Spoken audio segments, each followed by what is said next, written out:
इंदौर से एक ऐसी खबर सामने आई जिसने फिर से यह सवाल खड़ा कर दिया है कि आखिर हमारी प्राथमिकता क्या है। वैलेंटाइन डे के दिन बजरंग दल के कुछ सदस्यों ने नरसी मोंजी कॉलेज में आयोजित एक कार्यक्रम के दौरान कथित रूप से तोड़फोड़ की। मौके पर हंगामा हुआ, कार्यक्रम बाधित हुआ और माहौल तनावपूर्ण बन गया।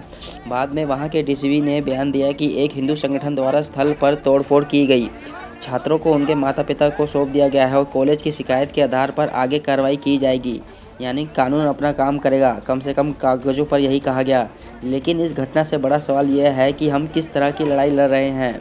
जब देश में बेरोजगारी की चर्चा होती है, जब महंगाई आम आदमी की कमर तोड़ती है और युवाओं को नौकरी के लिए दर दर भटकना पड़ता है, जब भ्रष्टाचार के आरोप सुर्खियां बनते हैं, तब सड़कों पर ऐसा जोश कम ही दिखाई देता है। तब ना कुर्सियां टूटती हैं, ना मंच गिरते हैं और ना कैमरों के सामने नारेबाजी होती है।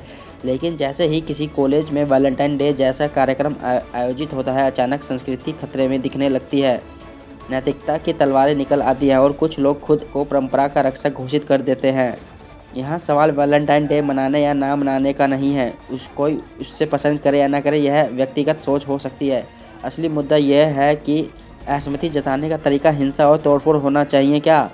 क्या कानून को दरकिनार करके, छात्रों को डराकर, कार्यक्रम को बाधित करके हम सच में समाज को बेहतर बना रहे हैं?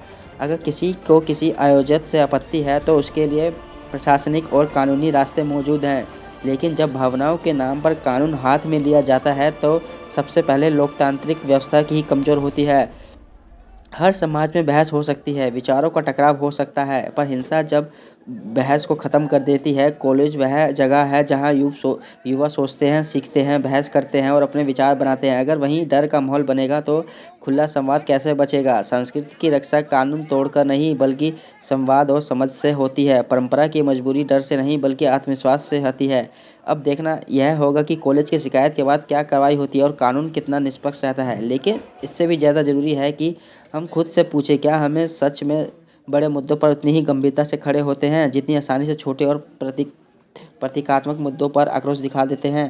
क्योंकि असली बदलाव शोर से नहीं, जिम्मेदारी से आता है और जिम्मेदारी वही है जो ताकतवर से सवाल पूछे, ना कि सिर्फ आसान निशानों पर ताकत दिखाए।